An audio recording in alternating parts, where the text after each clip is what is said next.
বাবা কি হয়েছে জানি, খুব শরীর খারাপ, উঠে দাঁড়াতেও পারছো না, খুব কষ্ট করে দাঁড়াতে হচ্ছে।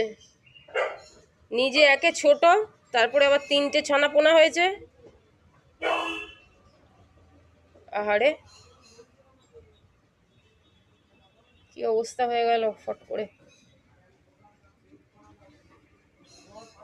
আস্তে আস্তে আস্তে আস্তে আস্তে, আচ্ছা আচ্ছা, কি অবস্থা রে, খাবারও খায়নি, জলও খাচ্ছে না, এত লাফালাফি করে একদম শান্ত হয়ে বসে আছে, বাচ্চাদের কাছেও যেতে পারছে না। কি অবস্থা, কি হয়েছে বাবা? ঠিক হয়ে যাবি, দাঁড়া।